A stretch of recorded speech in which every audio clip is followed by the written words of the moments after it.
everyone, welcome to Backstory Sessions. I'm your host Matt. We hope you enjoy this episode.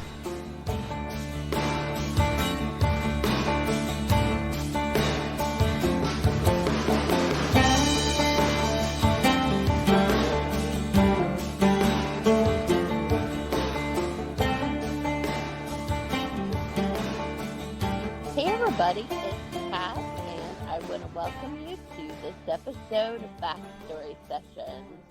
I'm joined today by my co-host Matt. Hey Matt. Hey Kat, hey everyone, how are you? Here we are in November, and you know what that means. Almost Thanksgiving. Yes, that is one thing.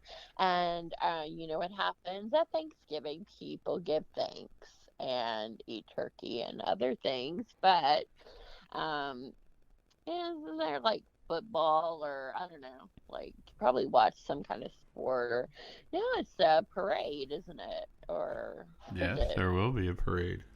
Yeah, parades and all of that stuff. Well, anyways, people generally start like saying things they're thankful for, because of Thanksgiving.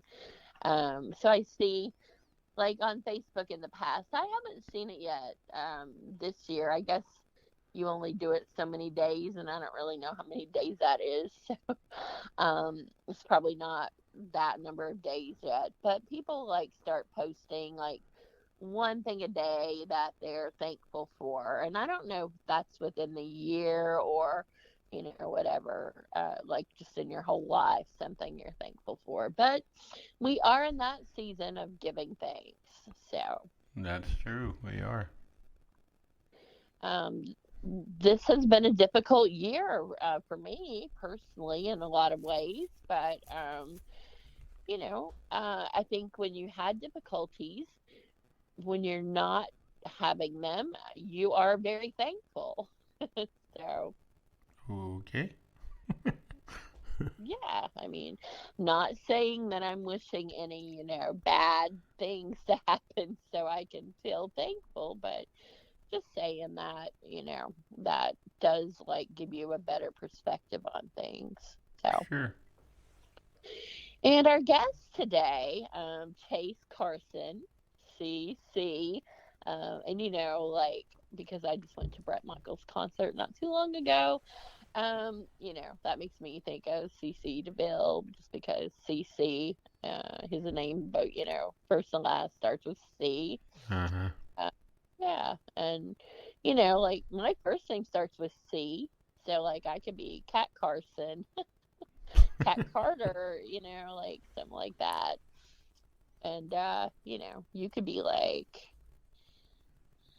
Matt Moses or Yeah, no.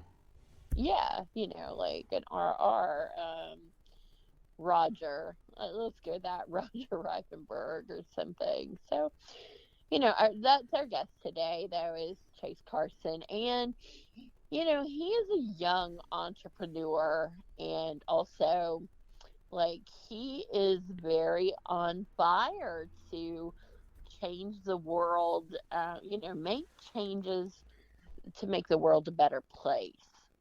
Yeah, I seem to recall reading a little bit about him, and, he's definitely involved in some of that stuff for sure. And so, I mean, I don't know. When you were, younger, were you thinking about like ways to make the world better? Not when I was younger. I mean, when I got a little older, I sort of realized that things that I have done have had an impact on the world. I mean, in an indirect way. I mean, I've designed like drug making systems and, equipment like that, which, I've been involved in a lot of different, like, different, I would guess, like R&D stuff and things like that could potentially have a lot of impact on society. Yeah, and just clarify for the listeners when you talk about the drug making, that's like the legal ones. Yeah, yeah, not the illegal ones. That was when I was Yeah, much younger. yeah. So we're not like Breaking Bad here or anything. Right. Although that was a rather good show, just saying. But um, yeah. So I mean, I don't know, like even like in your case where you were ending up doing that and doing a lot of projects that led to things that would impact the world. I think of just a lot of times that people don't really, and it doesn't have to be based on age, but just in general, I think a lot of times it's not a conscious decision like in the forefront of your mind. You're not thinking like, oh, I want to make the world a better place, so I'm gonna, you know, do this or that. No, It just, but like when I started thinking about it, it was like, well, what can I do? I don't know. I guess I thought about it in sort of a not a I don't know. It was more of a subconscious thing. Like I would when I was changing jobs or something, it would be like, well, okay, what is this gonna do for what impact is this gonna have? That sort of thing. So I mean, I did a lot of stuff like up at Cornell. I was working on a lot of research projects for like particle accelerators and things like that. And then, in Virginia, when I was there, I was working on a project for nuclear weapons to make them safer. And then when I moved to Kentucky, that was to work on a process to get rid of chemical weapons. So, I mean, all those things have a huge impact um, you know, on society, I guess. sure. Um, and like now I think about teaching and um you have a different perspective, or at least I do have a different perspective at this point, than I did when I was actually doing it. As far as like what it could possibly mean or that kind of thing. Our writings, our podcasting. I mean, so when we consider episodes, do you feel like we consciously are looking for episodes to, make a positive impact? I mean, I would hope that in some way we are. I try and stay away from certain topics and, controversial things and stuff like that. So, I don't really, I don't like doing, political or religious or things like of that nature. Not because I'm against those things or whatever. I just think that there's a lot of different outlet for that already, and I don't need to, or we don't need to be another one. So, I I consciously stay away from those things. Yeah, you consciously stay away from, loaning your cell phone at the air supply That concert too, yeah. controversy too. Uh, so I think, I think he's to be admired even before we talk to him. I think it's really cool when a young person is already, so wise or so thinking about their, like, intentional, I guess is the word, in their Yeah. choices at a young age. That's a great quality, I think. Yeah, for sure. I mean, he's out there doing what he wants to do, and he's got a vision for how he wants to do it, and that's great. I'll be curious to see, and I'm sure we'll talk about, like, was he always like this? Like, had this been a vision? At what age did he start with this vision, or did it change over time? Because I find often that's the case. Like, you may start with one vision, and then, as you go on, you may see another path. So I'll be curious to hear his backstory. And he has this Unity Allies that he's the founder of, and it's a lot about community inclusiveness and diversity and embracing that, and going into the workplace and making sure, helping employers to make their workplace a more inviting and comfortable and accepting space. And it's just really fascinating to hear about being the founder of this organization and the work that they're doing. Uh, they just had a fundraiser, which is a chili cook-off. And, I always call you Chili Master. And, so it's like they do a lot of things with the community. And I'm excited that it's in London, Kentucky. They should really be very proud, as I'm sure they are, that they have this organization and they have Chase Carson in there, rolling up his sleeves. It sounds like, really working to make the world better.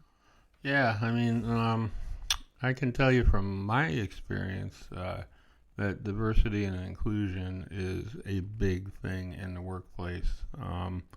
I've worked many places where there's lots of training on that sort of thing, and I'm actually managing a project right now that has to do with diversity and inclusion, and it's actually mandated by one of our customers that we follow this program and, in order to do business with them. They're making it a stipulation in the contract with them that we have to, follow this program and develop, a program for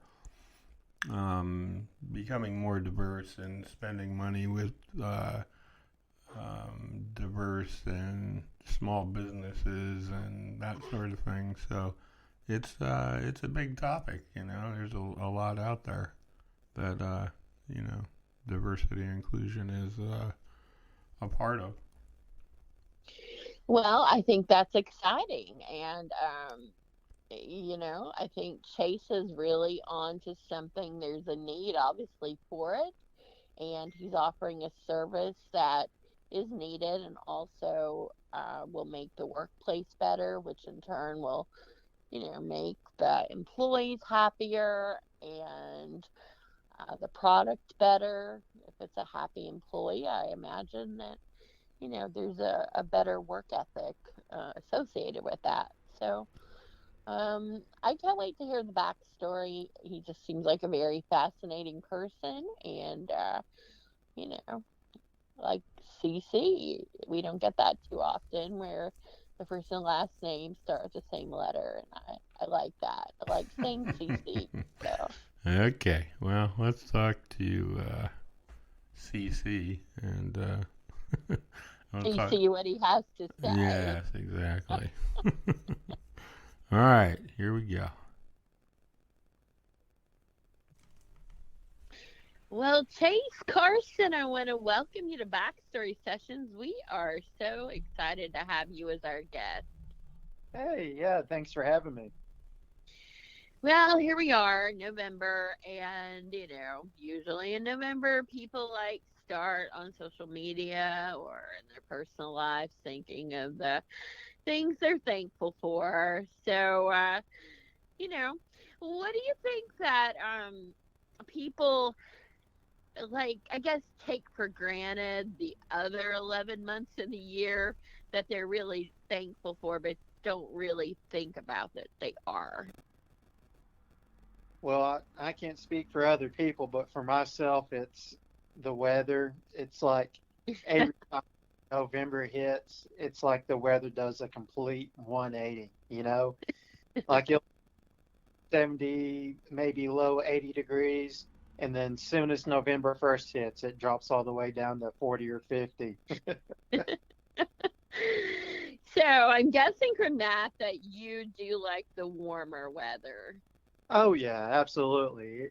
I mean, I'm a big shorts and t-shirt guy, so as soon as the weather starts getting cold, I have to dig out all my warm clothes that are I just shoved in the back of my closet. So yeah, I definitely take the warm weather for granted.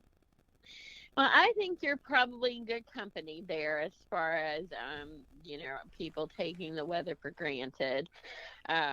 Although, November's my birthday month, so I'm not hating when November comes around. Oh, yeah, you could celebrate the whole month. I try to believe me.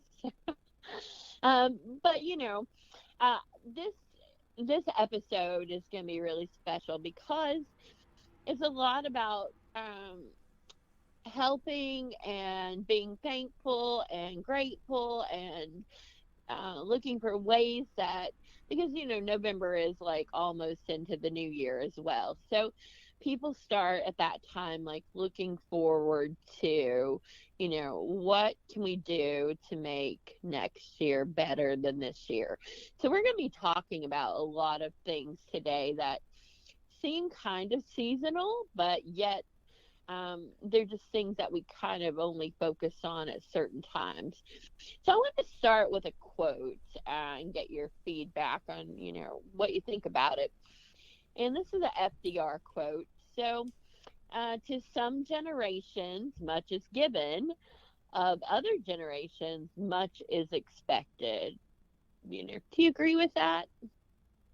Yeah, I do believe in that, and that's I have heard that quote before, and it does resonate because uh, like you, I mean, the first question you brought up, you know, what are some things we take for granted, and I think that especially now in our younger generation, I feel like especially now after pre-COVID, I mean after COVID, you know, a lot of I mean, the world completely changed. I mean, school went online. People that were working in office, they started working from home. And so it's just a different landscape now. And talking about expectations, I think, a lot of the older generation, the people who have, been working for 15, 20 years already, and they're starting to see these young professionals starting to come in different capacities, whether the job allows from working from home or, if it's sort of a hybrid type option. And I think a lot of the older generation, they're expecting these young professionals to, be in the office for 8 hours a day, put in overtime, expected, especially if you work on the corporate level.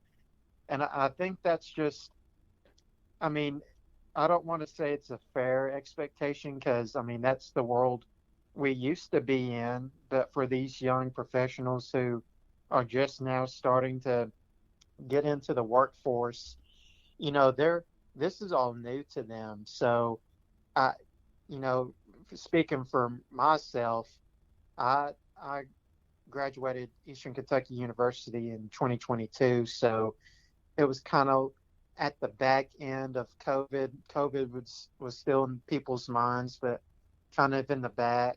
I think workplaces were just starting to finally do a hybrid option, to where you're in the office a few days out of the week.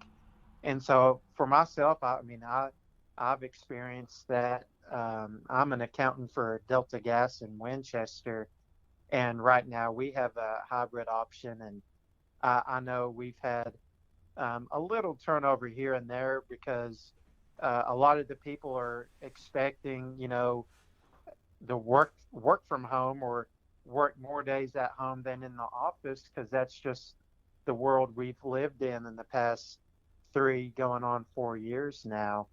But you have some, in the office who they're there every day for 8 hours. They're putting in their overtime in the office, staying until 8 or 9 o'clock, and they expect everyone else to have, that same work ethic. And if you're not in the office, that long, then they think you're a lazy or you're not a hard worker, which isn't the case. And I've heard this from a bunch of the people that I've graduated with and who are in the workforce now as well, and they're experiencing the same thing, you know. So um, kind of just went on a small little rant there, but you know, that's just the first thing that came to mind after hearing that quote. So, you know, even now, all these years later, I still do believe that quote still applies to our society.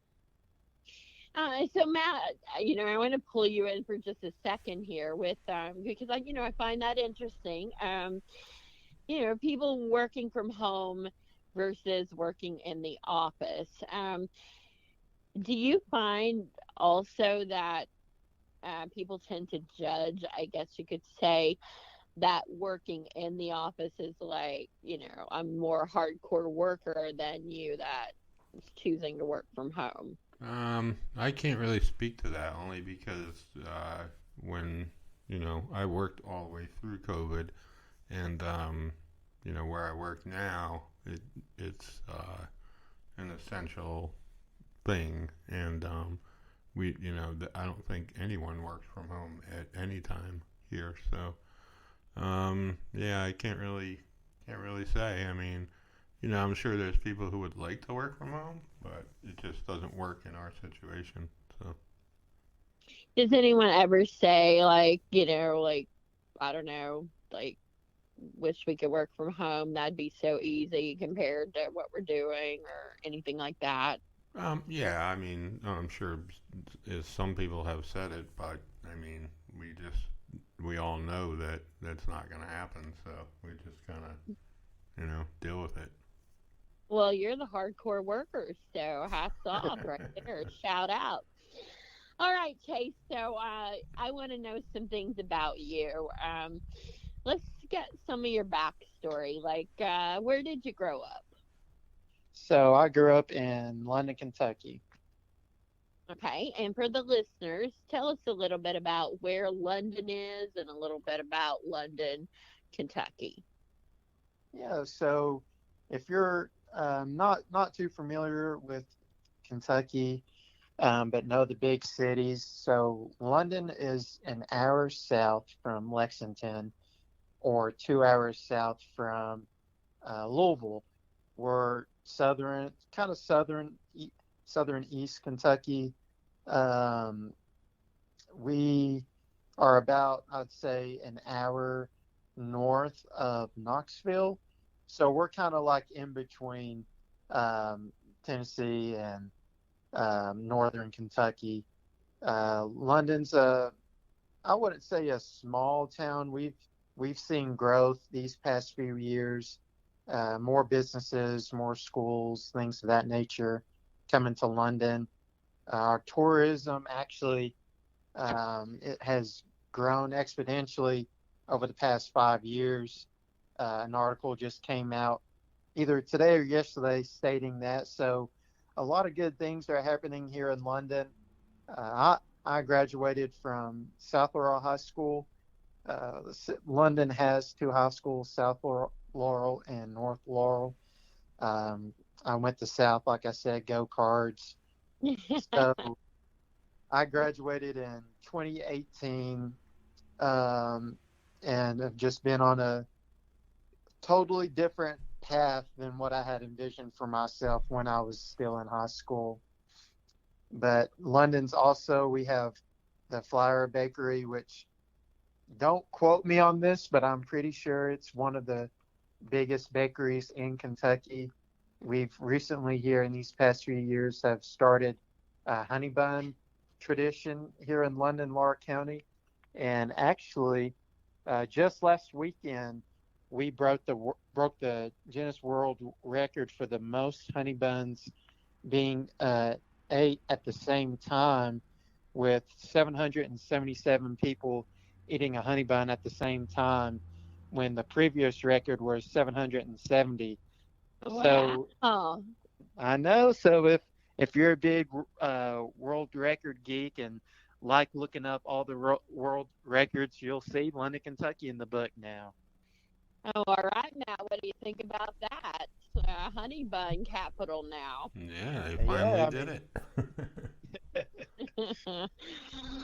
Well, I mean, that's pretty amazing. And it's always great for tourism to be able to say, like, I'm from the place that, and now you can add that is in the Guinness Book of Records for the honey bun, the eating contest. That's the most at one time eating a honey bun.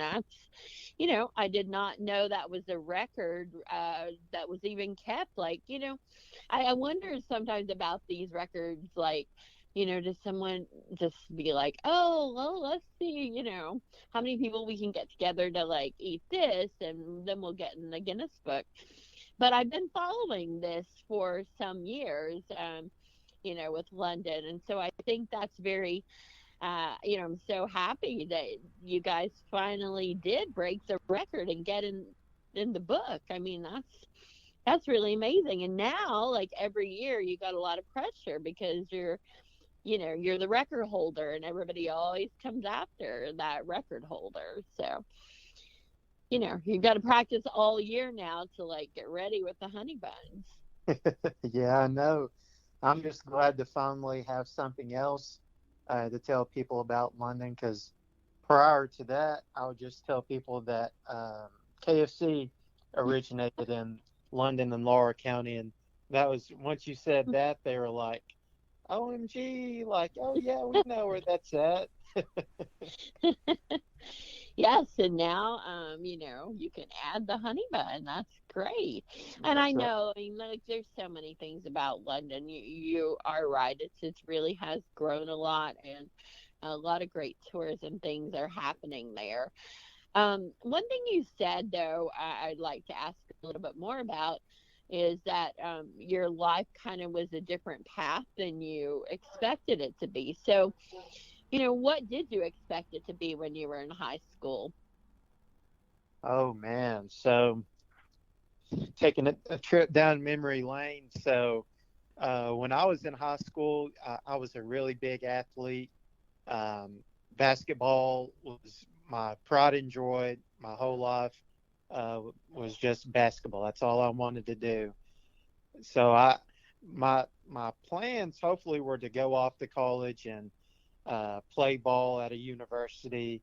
But my summer going into junior year, I tore two ligaments in my knee, and all college ball hopes and dreams went out the window. Uh, I, No. yeah, I still finished out my career playing all 4 years, but just took my talents academically to university instead of athletically. So that was one.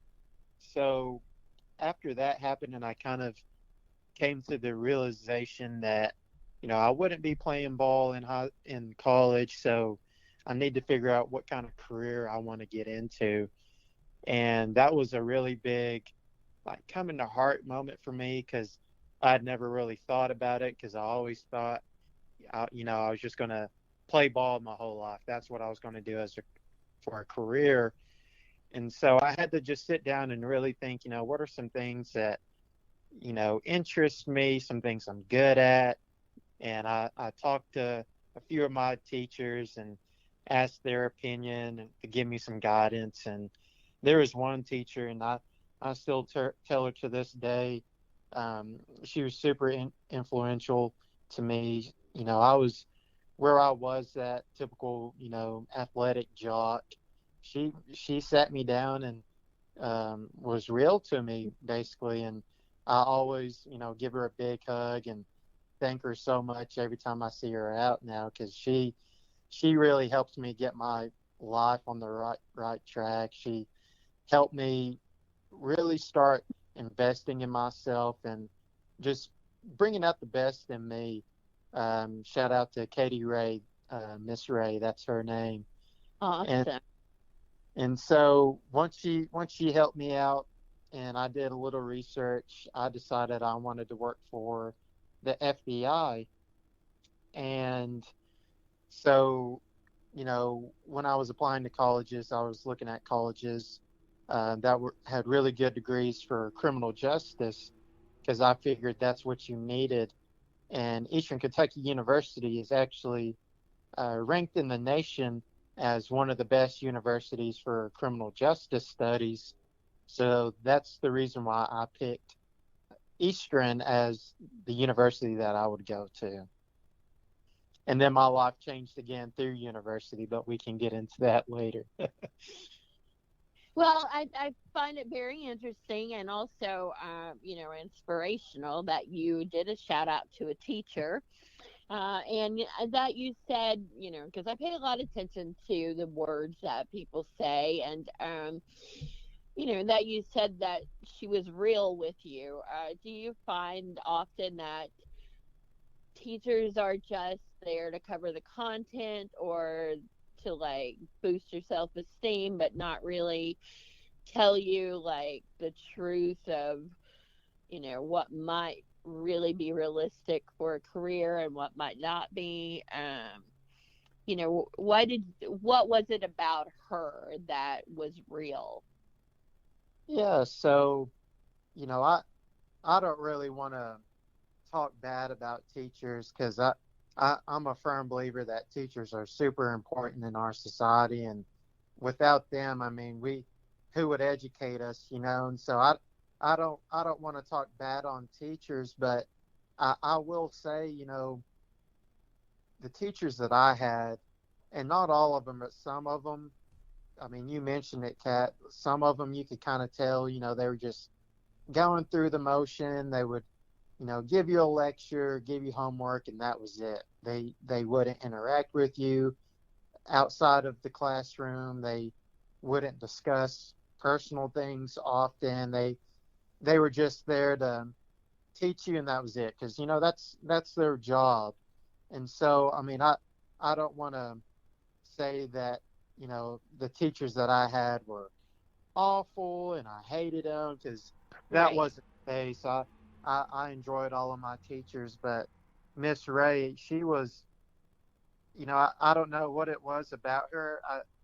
I think she could just see the potential that I had, and I wasn't tapping into it. And Mm. she just sat me down, and I mean, it was multiple occasions too. It just wasn't one conversation that changed my whole life. It was the whole year that I had her. She would just sit down with me and talk to me, ask me like how things are going, how all of my classes were, if I thought about college, what I wanted to do, things like that. She came from South Carolina, I believe it was, and she was either a teacher or a principal um, that taught kids who um, I don't want to say lived in the projects, but she taught kids who really needed help. And I don't want to say that she saw that in me that I really needed help, but I think she saw that I was a student who could do more and I wasn't because I was complacent with where I was at. And she just wanted me to exceed farther than what I was doing currently. And so I think that's what really made her stand out as opposed to my other teachers. She really cared about me and the other students in the class as well. Because I mean, she would sit down and talk to other students too. But I think I really just was maybe one of the only ones who was actually listening to her and taking her advice. And I mean, I don't have any regrets from doing that. Awesome. And so, how was it that you coped with, the injury and realizing that that dream, what was not probably going to happen? Were you ever in denial about it, or were you depressed, or did you just accept it and move on? Um, I mean, at first, yeah, I was obviously depressed. I mean, like I said, my since probably fifth grade, my dream was to go play in the NBA or pro somewhere and just make money playing a sport that I loved. So that was kind of disheartening because I knew that dream was out the window. But then, like you said, I just was accepted it and moved on and just came to a realization. I think I saw a statistic somewhere that said, like, I think it's 2% of athletes actually make it into the NBA. So, I mean, the chances were low anyways, especially now. I mean, they bring in talent from all over the world, and those athletes are just, out of this world. I mean, it's one Right. thing to watch them on TV, but I mean, if you actually watch these guys play in person, there, any athlete would tell you there's levels to sports, and they're on a totally different level. It's just really hard to comprehend. So once I came to that realization, I was like, that's okay. My life's not over. I'm young. There's still things out there that I can do and achieve other than just playing sports. And I haven't let it stop me. I mean, I still go play in different leagues around town and play pickup ball. So I still play probably whenever the weather's nice or if there's a gym open. So it's not like I haven't touched the ball in 10 years. I'm still an active player. Still in the game, huh? Yes, ma'am. All right. So tell us about college and when you got there, and did you instantly feel like, okay, this is the path for me? Yeah. So I, like I said, I chose Eastern Kentucky University as my university to attend. They have a campus in Richmond, Kentucky, which is about 30 or 45 minutes away from London. But they also have regional campuses across Kentucky. I believe one in Manchester, one in Corbin, and I want to say one in Middlesbrough, but I can't remember. So my first 2 years, I attended the Corbin Regional Campus. The reason being is for your first or 2 years of college, you're mostly just taking general education classes. So before you move on to like your major specific classes, so I chose the Corbin campus because it was close to home. I was still working in London, and it was just a whole lot cheaper because you didn't have to pay, for a dorm or room and board, and so it worked out great. It I actually received so much scholarship money that I was able to go through college all 4 years free, which was really nice. Wow. Yeah, it was a blessing, and I worked at the campus as well the whole time I was down there and made a bunch of connections. And then, like I said, once COVID hit 2020, all of my classes were online. My last 2 years, the spring semester of my last year in 22, I think was the only semester I had those last 2 years that I actually had maybe one or two classes that were in person. But I was just glad that we were able to have our graduation in person because prior to that, most of the graduations, they were just online or very limited. So I was glad that we were actually able to have a full graduation. What was it like being a student, especially in the way that you were with COVID, of starting in person and then your last year's going online? Was it a big transition, or did you like it, or? Yeah, I personally I liked it. So my first 2 years, I also took online classes too to kind of speed up my graduation. They have what's called just 8-week courses. So traditionally, a class would be 16 weeks, but these classes they were only, like I said, 8 weeks. So you could take one class 8 weeks, and then take a totally different class for the last 8 weeks. And so instead of just taking one class for a full 16 weeks, you're able to knock out two in 16 weeks. So I had already had experience with online classes. So it wasn't really that big of a shock to me. But where I worked at EKU Corbin, I worked with a lot of students at the campus, and a lot of them I could tell were really struggling with their online classes. Even our regional director, I sat down and talked to her about it and told her that, we need to look into maybe receiving more tutors because just students are struggling with their work. And I think what a lot of it had to do with is a lot of our students at the regional campus, they live in Eastern Kentucky, so a lot of them, didn't have internet access at home, or it was very limited. So the only place they could do their work was at the campus. But a lot, during COVID, the campus was shut down, or you could only be in there for a few minutes at a time. You couldn't work on the computers to do your homework, things like that. So a lot of them were actually failing their classes because of it. Or on the other hand, where their classes were online, the professors would assign their work due like a, a week later.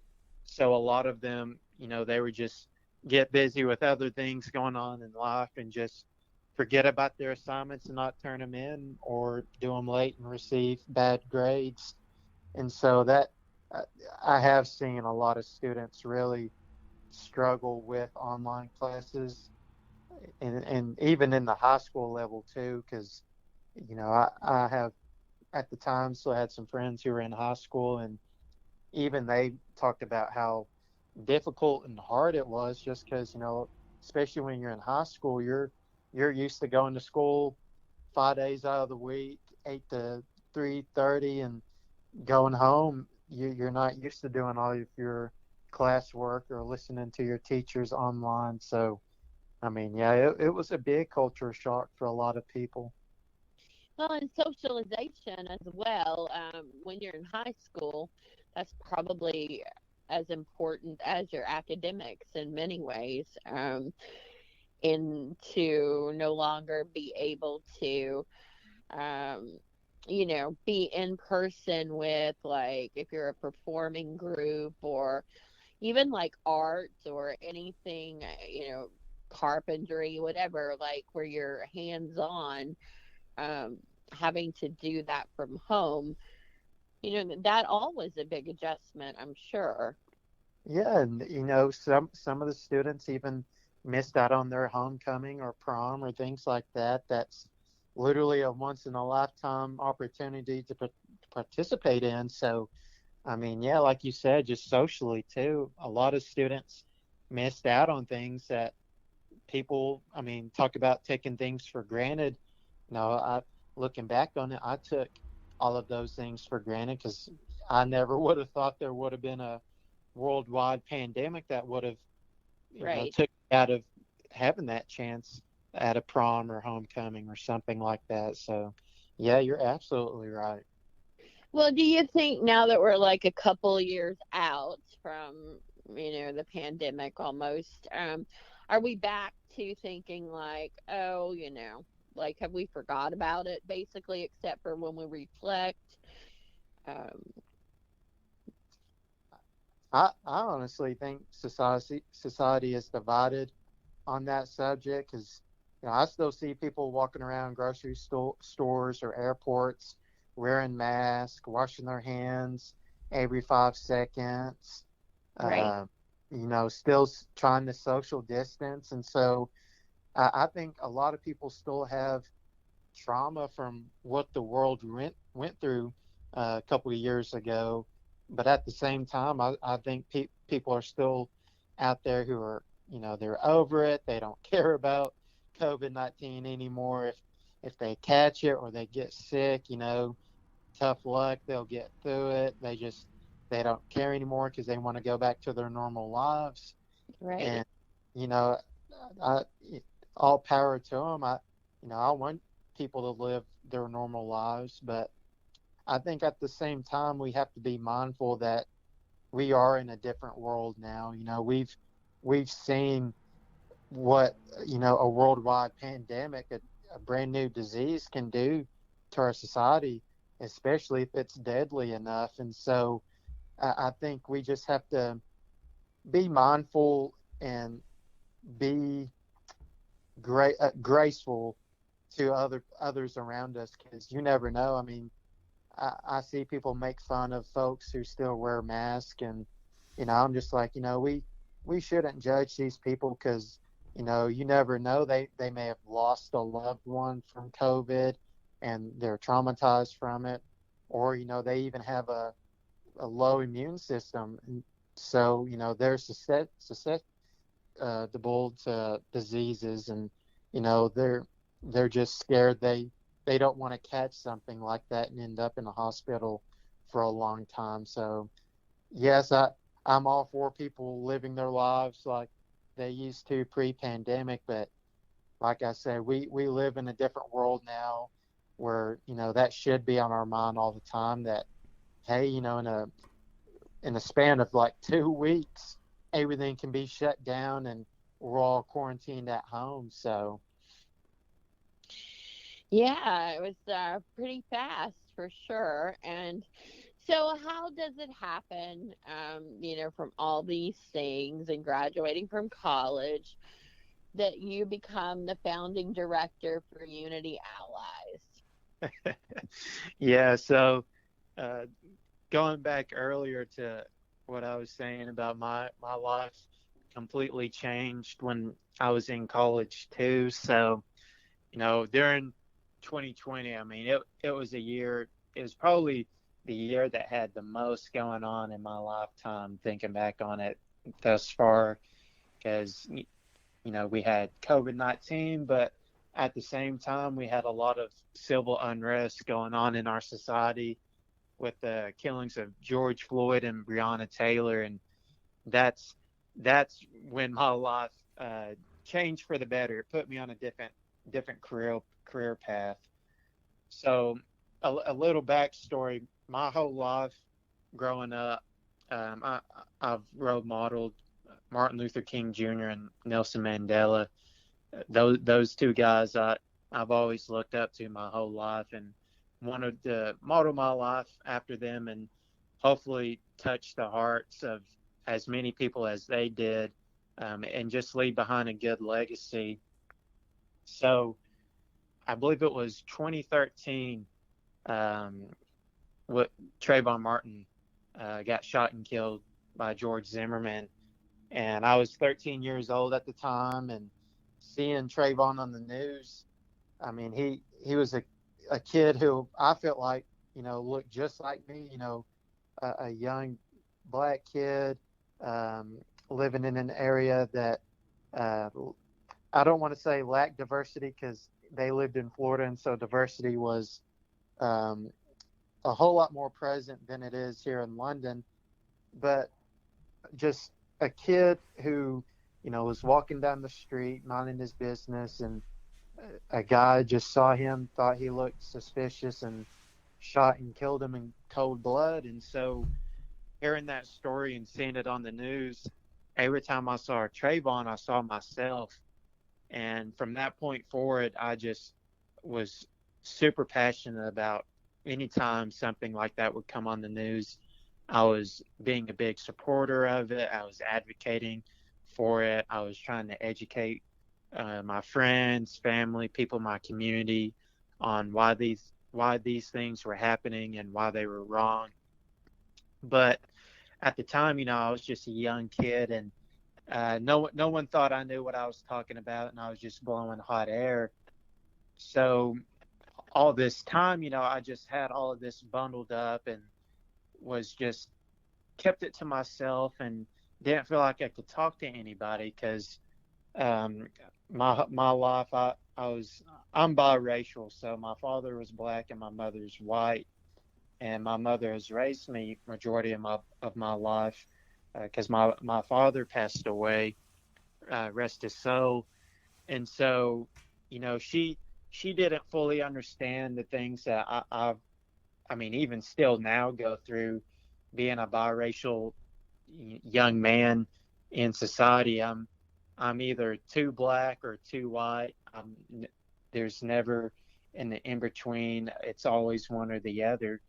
And so I could never really talk to her about things because she didn't know, what I was going through. And so when 2020 hit and Breonna Taylor and George Floyd happened, I remember I was sitting at home watching it on the news, and I was just like, I'm fed up with this. I want to do something. I want to educate and create change. And so I have an uncle here in London who has been in nonprofits probably his whole life, and he owns the African American Heritage Center here in London, Kentucky. And he was having a candlelight vigil for Breonna Taylor and George Floyd, and asked if I wanted to participate. And I jumped on board, and I was all for it. And that moment forward was how it got me on my journey to create Unity Allies. So after that, I started talking to community members here in London, and I was like, I want to start a nonprofit organization that educates, promotes, and spreads awareness on diversity, inclusion, and equity. And I want it to be like a council. I want it to be a part of our city government. So I created the Laura County Diversity and Inclusion Council with diverse council members from our community, because I didn't want to have a diversity council and have just one ethnicity on it. I wanted all the ethnicities, all the beliefs. I wanted everyone to have a seat at the table on our board. And so we created the council. We worked with the mayor at the time, and we formed our organization. And we've been an organization since then. However, over the years, a lot of the people that we were offering services to, they just weren't here in London and Laura County. They were in different counties surrounding us, and all through Kentucky and even in Tennessee. And so I sat down with our board members, and I was like, we're servicing people in different counties in Laura County.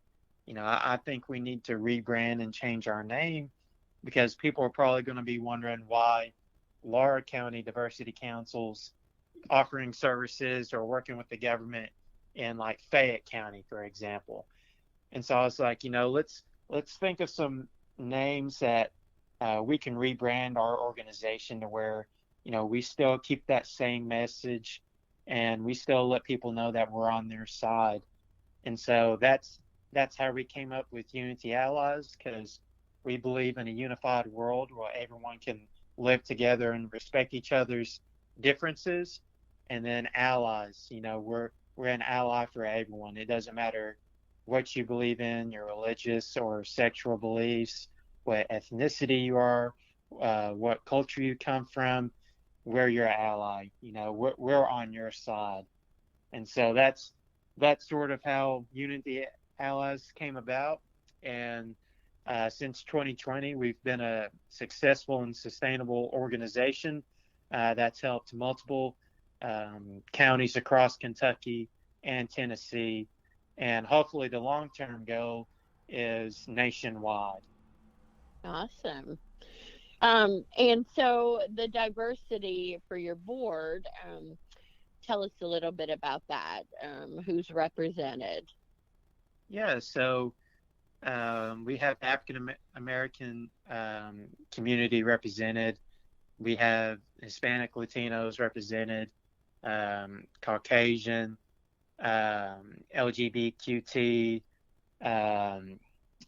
basically any ethnicity or belief you can think of, we have it right now.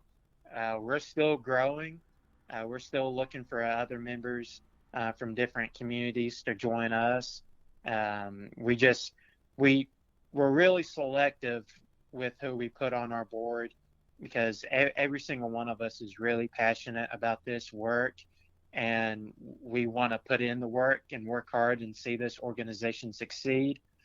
So we mostly only accept members from the community who share the same passion, share the same drive for this work, instead of just maybe someone who just wants to hold a title, because Right. you know we're not here for titles or to look good. We're here to educate folks and promote and spread awareness and just appreciate everyone. Like I said, we don't turn away anyone. We're here for you, because that's what we believe in. We believe everyone has a seat at the table. So yeah, we're selective of our board, and I can't brag more on all the members who are currently on our board right now. Majority of them have been with the organization since its inception in 2020, and they've all been amazing and great, and they've helped get the organization to where it is today. Awesome. And so, people with disabilities, are they represented on your They board?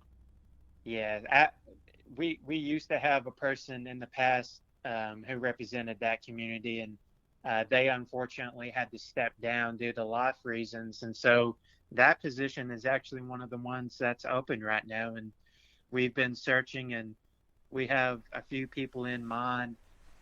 Obviously, can't say who, but we do have some people in mind that we're looking at and just waiting to reach out to them.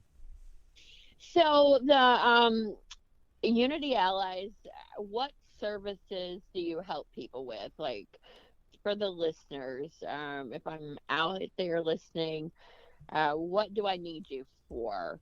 Like, what would I come to you for? Absolutely. So the good thing about our services is, so we offer workshops, trainings, public speaking, coaching and mentoring, and a service that we recently just started, which is called a unification analysis. So what that is we go into the organization or entity, and we identify how that workplace is set up, how it's structured, how the employees are interacting with each other, how management and executives are interacting with their employees. We take back those findings. We do some research, we take some survey data, and we compile it all together and bring it back to that organization and show them our findings and give them our recommendations on where they can improve, what their strengths are, what they can build upon, and offer trainings and coaching to their employees, to their management, to the executives. Because I mean, it's on every level. DEI and belonging work is. It's not just the lower level employees that need that training. It's everybody. So we believe in fully researching the whole organization as a whole, because we believe that we'd be doing that entity a disservice if we disregarded all the other levels and only looked at one. So Sure. that's what the unification analysis is. But what the good thing about all of our services is, we tailor them to your specific needs. So, like for example, there was a factory here in London that wanted to have a presentation for Martin Luther King Jr. Day. So we uh, specialized and made a presentation just for that day. We've had other folks who wanted to talk about the importance of DE&I in the workplace, or different things like that. So the good thing about our services is they're not limited to a certain topic or area. We can help you in any aspect that you need. Even if you just want to sit down with us and have a conversation, if you're not sure if your workplace is lacking in DEI and belonging, we can have a sit down conversation completely free. Just tell us about your situation or what your needs and wants are, and we can just start to develop that partnership and relationship and see where it goes from there. Awesome. A much needed service, I'm sure. Now, this PBS, it's a mini series, is it, or it's several episodes that's going to air? A brief history of the future.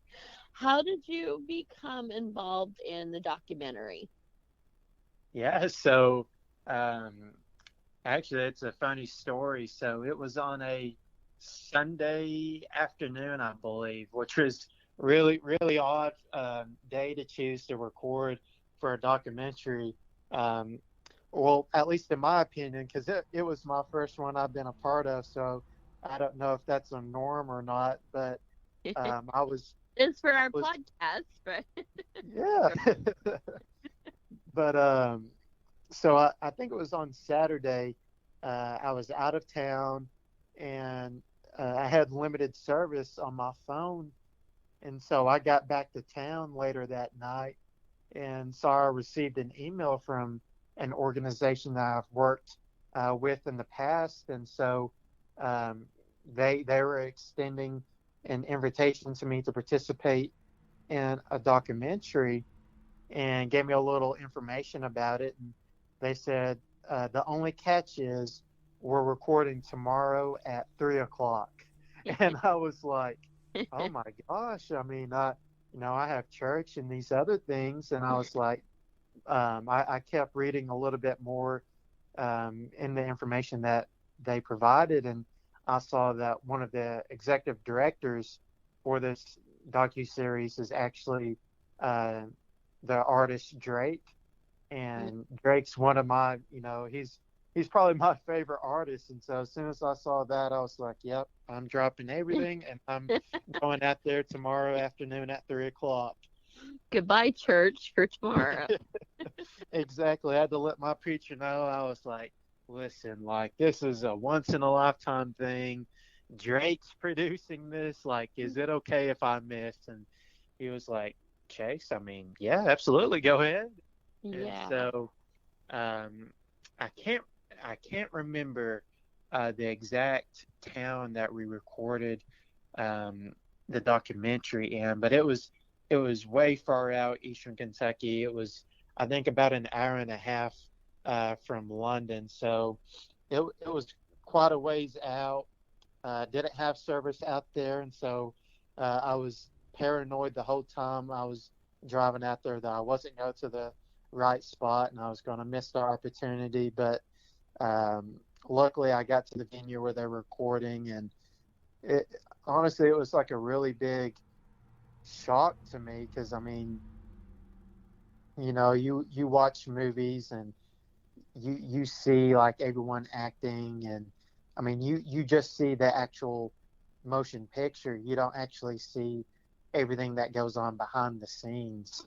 And Right. so seeing all the cameras, seeing all of the recording equipment, getting mic'd up, getting makeup put on me, all of that stuff. I mean, it was like I was like, am I like a Hollywood superstar now? Like, is this what this is?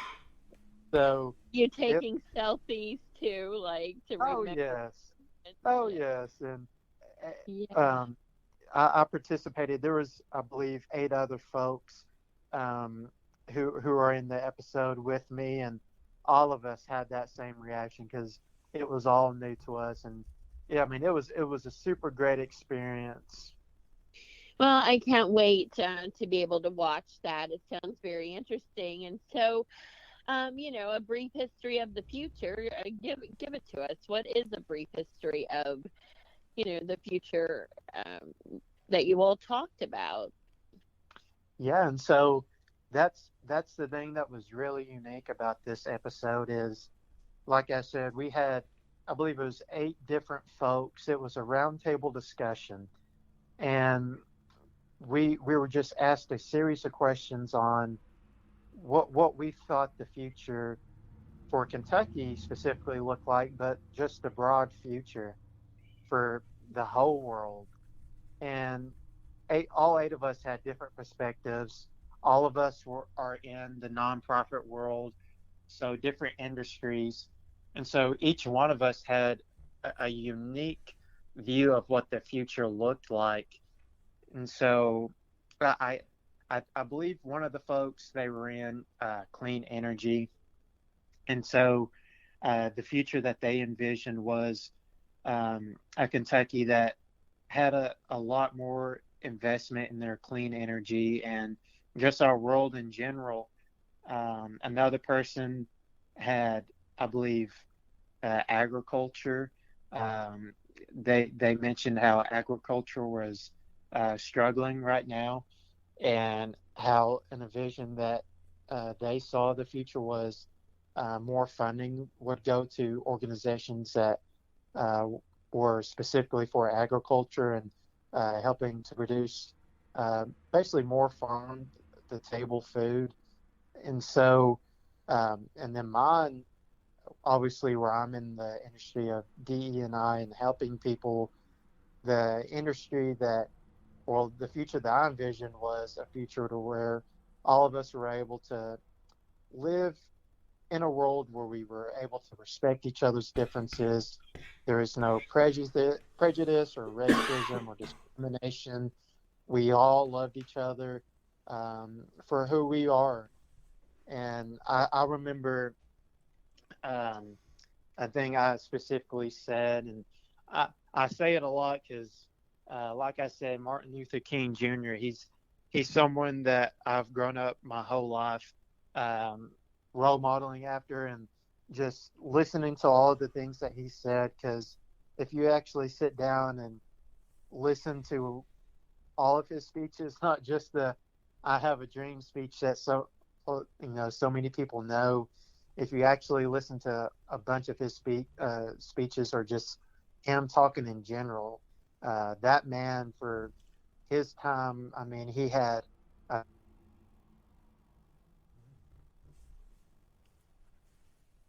brought so much inspiration from Dr. King.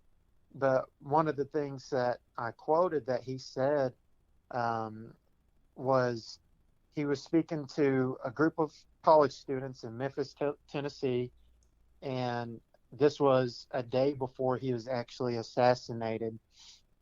And so he was basically giving them an inspirational speech and motivating them. And he told them, he said, I've been to the top of the mountain and I've looked over and I've seen the promised land. He said, and I may not get there with you, but one day we will reach that promised land.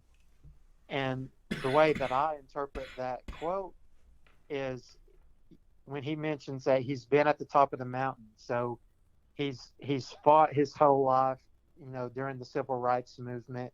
He got to the peak and he could look out and he could see what the future that he had envisioned, what it looked like. And he said that he may not get to the promised land, which was that future where we lived in a beloved community, which is a community where we can all live together and respect each other's differences and love each other for them. And he said he may not get there with us, but one day we'll reach that promised land.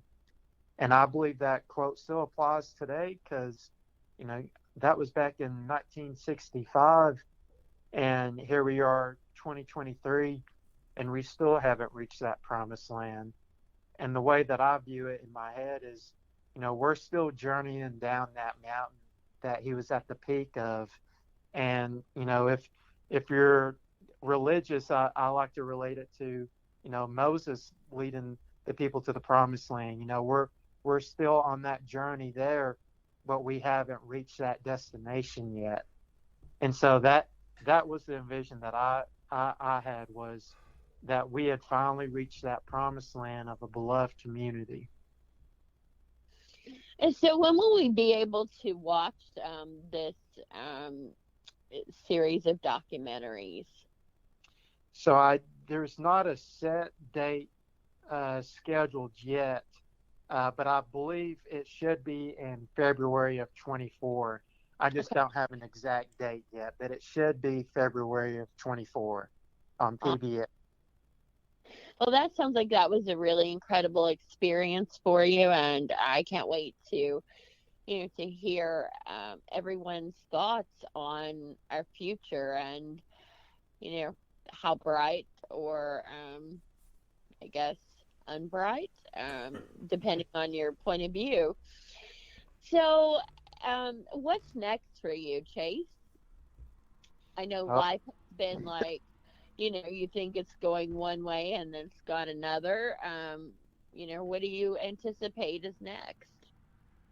yeah. So, my super long term goal from now is to hopefully be the president of the United States. And when I tell people that, they're like, "Why in the world would you want to do that?"